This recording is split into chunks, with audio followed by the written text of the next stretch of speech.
at the end of the day, isn't that what Buddhism is about? Mm-hmm. It's like, hey, at some point you're gonna die. Phails at philosophy. And now in this case, it's like at some point you're not facing annihilation. No, You're facing Buddhism gives us an out. Buddhism says, I guess, this. Well, just gonna say this is an absolute. I don't know.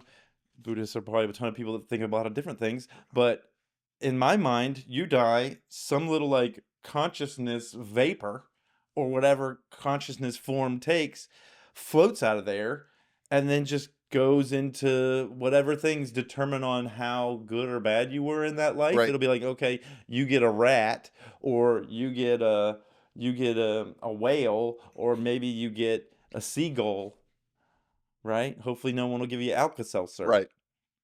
Pepto-Bismol. But that I like the way your brain goes. Owl, whale, seagull, Pepto-Bismol. so it's like that seems like it allows us to sidestep death, sidestep a true this ends for us, and when it ends for us, it's over. But that's the problem with Buddhism, right? That's like it seemed like karma and rebirth seems to sidestep it, but then the problem is now you're caught in a web of suffering Forever. forever, right? Mm-hmm. Forever. And so the problem becomes not how do I avoid annihilation, but in some ways, how do I avoid rebirth? How do I avoid getting caught back up in that web of karma? How do I avoid getting caught back up in that suffering? How do I make sure at the point I die, I can actually release, Release. right?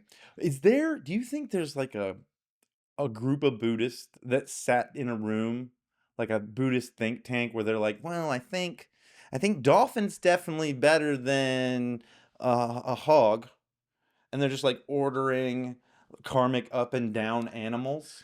Sure. I mean, I think that kind of taxonomy happens just like it happens in all other areas, whether Can we're we find that? Is there like a yeah, I Buddhist mean good bad animal chart somewhere? there are I'm sure there are Buddhist I think texts that's a that real jerk thing to give that do kind of to some taxonomy. animals. But I think what I've seen are Jain texts, right, that are contemporaries of early Yeah. Buddhism that are like just this cataloging of basically if and some of it's like this has this level of consciousness and this, so you kind of basically get this many points against your karma if you kill it. They had like Yeah, I mean they're like trying to work it out. oh my They're god. trying to work it out. They've got like a fundamental theory.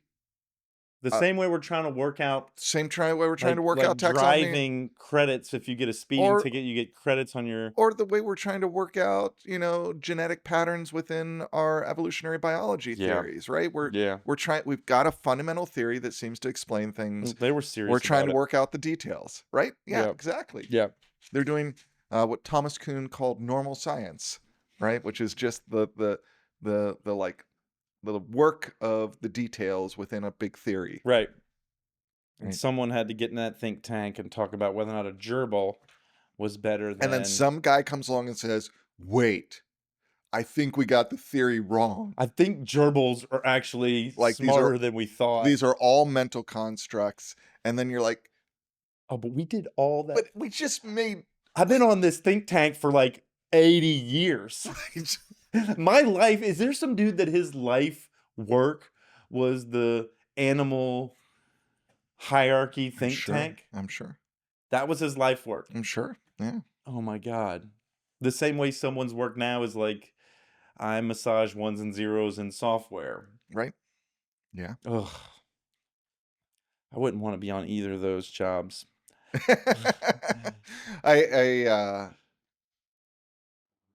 I remember my friend Jason talking to a group of other folks who were interested in Buddhism. This was back in Philadelphia because he had traveled primarily in Nepal Mm-hmm. and visited monasteries and whatnot. And he was basically trying to explain to everyone that we have this sort of ideal sense of like monasteries being these places that are inhabited by these sort of serene Buddhists sitting and meditating all day.